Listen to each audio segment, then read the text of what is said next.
And now on my screen, I just switched to the next or the first part of the assessment process. We also invite you to take these forms and modify them if they work better for you. I'm going to skip the first one, which is the referral question identification guide. We have a short version and a long version. What this document really does is it's given to the classroom teacher and those involved, and it basically helps them pinpoint what is the area or areas that we need to look at for assistive technology. And usually it's a very easy thing. Usually it's reading or reading and writing or communication or all of the above.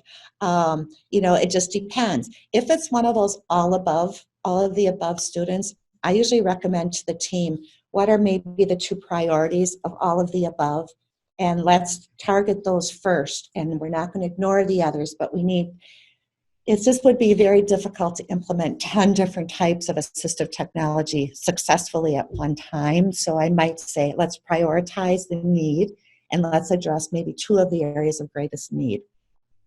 If you're working with a student that you really are not familiar with, it's a new move into your district, you don't have very good records onto the student information guide is maybe like a 20-25 page document that really delves in deeply into every area. I probably would never give it to a classroom teacher and expect them to complete it all. I might say if you want to look at pages 5 to 10, and then we'll give it to the speech and they can look at 9 through 12. But it is a tool that's there and available for you. And then we have a general consideration tool, which also goes beyond just the curriculum and looks at things like behavior.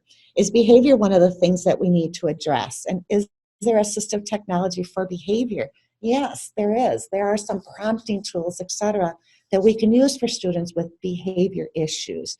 It also helps us look at learning styles and just personal factors that may give us an indication of whether or not we should try a certain type of assistive technology.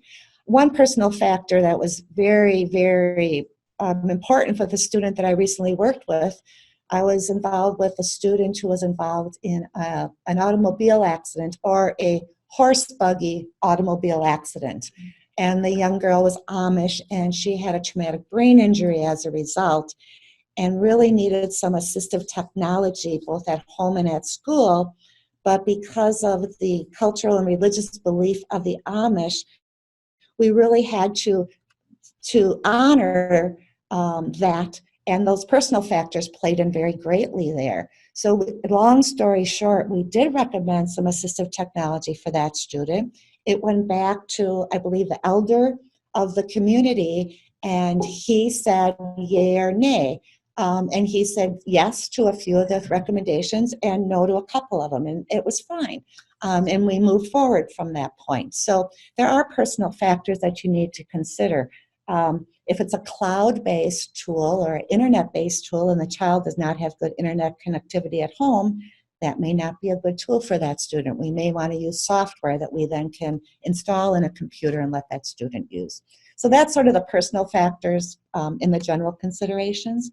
And then the last form that we have here is the Environmental Observation Guide. And that one I'm opening up for you. This one is probably one of the tools that I use every single time I see a student, no matter what the student's needs are.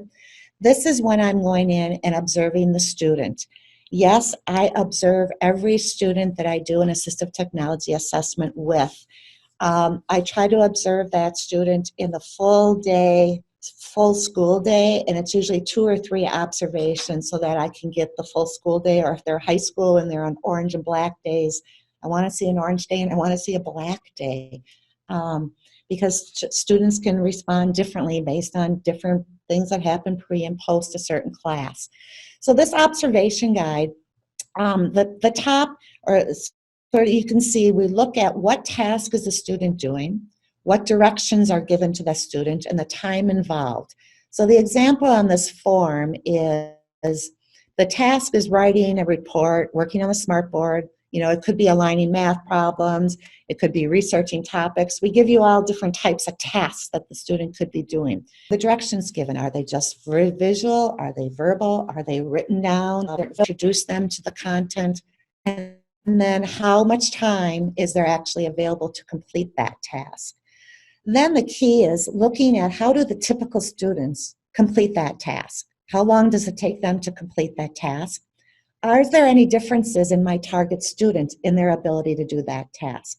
How do they initiate and start doing that task? So if it's a written task, you watch, do they find their writing tools? Do they know how to get their paper? Do they know how to pull out their Chromebook, turn it on, get logged in, whatever is the precursor to writing? Then again, how long did they do that and how did they end the task? What was the time involved? And then what barriers did I observe to that successful completion of that task? The next column is potential adaptations. It's very hard when you're doing an observation not to immediately think, oh, I want to try this with him and I want to try this with him. So that you don't lose that, it's certainly okay to jot those things down here on, different things that you can bring to the team later to say, this might work, or have you ever tried this? And then lastly, what information do you still need? Has this child ever tried this? If they have, how long have they tried that? So I find this is one of the forms that I still use today when I go and do observations of students. And I usually have about 4 or 5 of these by the time I'm done doing an observation of a student, looking at their ability to read and write, reading in different situations. I might look at reading print versus reading computer screen, versus reading a book, and look at the text and see if there's a color difference or a size of text difference. So a lot of these, this is a nice data collection form that can draw your information together when you need to sit down and have the brainstorming meeting. I have some detailed information here about conducting the observation.